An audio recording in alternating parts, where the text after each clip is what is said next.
Well,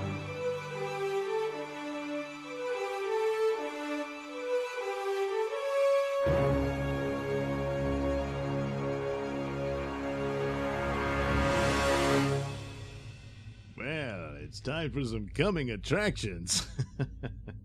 So I figured I'd talk to about a couple of trailers that have since come forth, and just go about it. And just three here. So we've got The Matrix Resurrections, which should have been Matrix Rebooted. I don't understand. Well, whatever. I mean, of course, there's certain biblical aspects to the story and that sort of thing. So, yeah. Then, of course, there's Hawkeye, where he will hand over his name and everything to some girl he meets. Yeah. And then finally, Star Trek Picard. I've already talked about Strange New Worlds, which is the only thing that sort of kind of has my interest, but not that much. Picard, no. But we'll get there. So first and foremost, probably the one that might have, well, I don't know any of these. Maybe Hawkeye will do better, but Matrix, the big question is why. And I guess because the third one really fizzled so very badly, and people just couldn't believe it because the first film is so brilliant. And a lot of people just say, just watch the first one and forget about the rest. I like the second one. The ending of that one fizzles. And more times than not, I thought, you should have just cut down the third film to 10 minutes and tacked that on to the end of the second film, and you're done. And that's all you needed. Because there's a lot of cool things in the second movie, and but there's other stuff that people don't like. They don't like the weird twins and whatnot and that sort of thing. It didn't bother me all that much, but there are certain elements within the story about Neo was what, the sixth incarnation of himself that has happened within the Matrix. And I do seem to recall that Morpheus was saved by a previous incarnation of him, who must have been much older. And I kind of wondered about the trailer where you see young Morpheus there, or perhaps a new reincarnated version of him, or perhaps this is actually the past and the story of how Morpheus was saved by a previous version of Neo, Other people think no, since you see Trinity in there, or is it Trinity, and that she will have been revealed to be the true, one or whatever, even though her name means three. So if her name has any significance, that she is three people in one, but Neo is just, one turned around. So odds are, I guess, the new character, the purple-haired chick, who's acting a lot like Neo was in the original series, will probably turn out to be the true one, or something along those lines. But the way the film ended with, we don't really know if Neo had died at that point. His body is laying there, and he's within the realm of the machines, and so they have him. Did they just put him back into the Matrix, and that's that? And the idea of Trinity, she did die. So it could be that just her consciousness still exists within the Matrix, and they've she's just a program. And it could possibly be, what if Neo did die, and so therefore they're both just these programs in there, and they've got to pass the torch to someone else. Now, the purple-haired or blue-haired, I can't even remember, girl in there, perhaps that plays into the Wachowskis saying that the Matrix was all about trans issues. No, it wasn't. Now, they referred to initially they had wanted, and I'm blanking on the name of the different character, but the lady who was all in white, she was a member of Morpheus's team, and she ends up getting killed by, what's his name, Cypher, that she was originally supposed to be male in the real world. But in the Matrix world, you become what you see yourself as, and so he would then become this woman in there. And it's apparently something like the studio was, oh boy, that's controversial. We don't want to do that. Even though it was back then, I don't know if I really buy that story, because it simply would have been this rather minor character.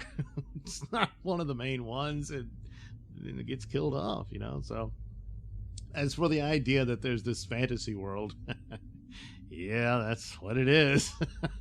Is the aspects in saying that that's what Transitions is about, because the real world was, oh boy, it's hard and filthy and nasty. And you could understand, like, the Cypher character is like, I don't want to live in the real world. Which would almost come across as an indictment of that, which would be kind of odd for the Wachowskis, you know. So I don't know, but if it's just going to be a long series of lectures and that sort of thing, which seems highly likely, then yeah, it's not going to go over well. But if it is delving more into what the original storyline teased and whatnot, that could be quite interesting. And that is this Neo. I mean, it looks like John Wick to me. And of course, the joke being that Neo's been living out these John Wick fantasies in the Matrix. And the movies cross over. Hey, well, that'd be something. But so, of course, there's curiosity and interest, because, you know, that initial reaction to the original film is very powerful because of how good it was and groundbreaking. And it's too bad there couldn't be any more sequel to it that was worthy of it. I'm seriously dubious that this will be the one to do that. But could be proven wrong. You know, there's some idea that came along, and this is how we resolve that one. But you know, probably more than likely, it's just going to be some special girl who may be male in the real world, and will be the new, you know, messiah to the Matrix world, and Neo and Trinity will, I don't know, go into Matrix heaven to live happily ever after or something. Anyway, that's where that goes. Hawkeye is going to be a Christmas special. It's going to be silly and funny. And it might work. Obviously, yes, the man will be replaced by a woman. In this case, the Haley Stanfield character of Kate Bishop, who they really screwed this up, because it would have been cooler had they done the character as she initially was as a member of the Young Avengers, which was an interesting story. And plus, you could have checked off some more check boxes there with, you know, with Wiccan being gay and all that, and then Hulkling being gay and all. You know, they could have done all of that and set that up. I mean, the ages, I guess, would be a little off now that they've established this with Hawkeye, because the Wiccan and damn it, what's the other one? The brother who kind of takes the place of Quicksilver. But anyway, they were introduced in WandaVision. Of course, they were just figments of Wanda's imagination, but as her power grows, I'm imagining, or assuming, imagining, that quite possibly they could come back into existence. And maybe that'll be the trick. They'll be older teenagers and stuff like that, and meet up with Kate Bishop and form, and there'll be this Skrull who takes the form of Hulkling and so on and so forth. A distant relative of Marvel, or perhaps even Marvel's son, you know, who became a woman too for some reason. And so they could get there. And then with the Kang having been introduced, that there could be a young version of Kang to be the what was it, Iron Lad, and you know, but they're stupid. They're not going to get around there. And so here we have, all it is you know, she's going to be introduced as a successor, and in the end she'll be faster and better and smarter than he is, and all that kind of stuff. You can expect a lot of that. If they have a fairly decent adventure for them to do, you might get an okay story out of that, with you know, loads of silliness. The sad thing about it is they missed their opportunity for a very dark and serious story.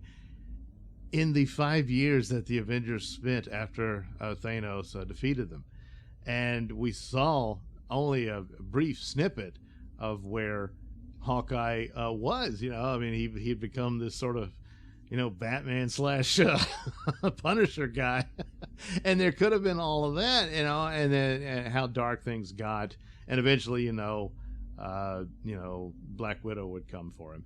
But since I'm pretty sure they're never going to have Scarlett Johansson, return anytime soon. Yeah. So, and I'm guessing the new the new Black Widow will perhaps show up in this one, and something like that. But that seems like that would carry it into a further narrative. But for the first trailer and whatnot just shows it as this silly adventure type thing, and that's about it. But the primary thing is, well, he's a stupid, dumb man, and he's got to go. So, and that'll probably be the last we'll see of Hawkeye. He doesn't ever get to become Goliath or anything like that, you know. But if you know your comics, you know what I mean. So finally, the worst of the batch, Star Trek Picard. And of course I knew better, that the idea that Q would come in and alter everything that had happened in the previous season of Picard, which just devastated the legacy of Star Trek The Next Generation, to where you just, again, it's just another series that has to be in some alternate timeline because it doesn't work or fit. And then once again, a show that does not respect even itself. So Q shows up and snaps his finger, and suddenly the Federation is a fascist state, and they're all marching around. So, they got to go back in time to the 21st century because they don't have the money to make alien worlds and sets and stuff. So they'll just film things in the back lot of the studio. And that's what they'll do, and try to rip off, I guess, Star Trek 4, very badly. And that's that. And then Q shows up at the end and says, "Well, did you learn your lesson, Jean-Luc?" No, because there wasn't one. So I just don't think I have it in me to bother with this one. Again, Strange New Worlds, I might give it a shot. But it's one of these things, well, I'll watch the first episode of, but I don't know. I can't promise anything like that, because it's as bad as Star Trek Discovery was. It was this new thing that's but for Patrick Stewart to come in and they're presenting this as the successor to the narratives of Star Trek: The Next Generation, it's damn near Last Jedi level destruction. So not too happy about that. So there we go. I guess Hawkeye for the win. I don't time will tell, I guess, but it could, odds are it might be somewhat surprising, at least for Matrix and Hawkeye, to not be as bad as one might think. And a lot of times lowered expectations can help a film or TV series, and so that could be the case. Such will not be the case for Star Trek Picard, unfortunately. I mean, hey, look, the series could come and go, and I'll see some reviews, and people were saying, "Oh my God, I did not expect this, but they fixed it." I'm seriously dubious of that, but yeah, one can hope, but yeah, well, we'll see. But anyway, there you go. 3 trailers that have recently been out for future goodies for your enjoyment and entertainment. Thanks for watching and listening. Say, while you're still here, why not like and subscribe and share with your many friends? Yes. Also, check out my mini stores in the link description below. Yes, where you can get t-shirts, hats, mugs, all those goodies with my artwork on them. Oh, yeah. And head over to indieplanet.com and pick up a copy of my comic book, Night Night. Oh, yeah. You can also catch me at my podcast, Mr Nailsin Show, on RadioMisfits.com. And you can also watch my videos on BitChute.com and now on Rumble.com. Oh, my goodness, so many places to watch me and my stuff. Oh, yeah. And if that's not enough for you, well, you can follow me on many social media platforms and say hi to your old pal, Mr. Nailsin.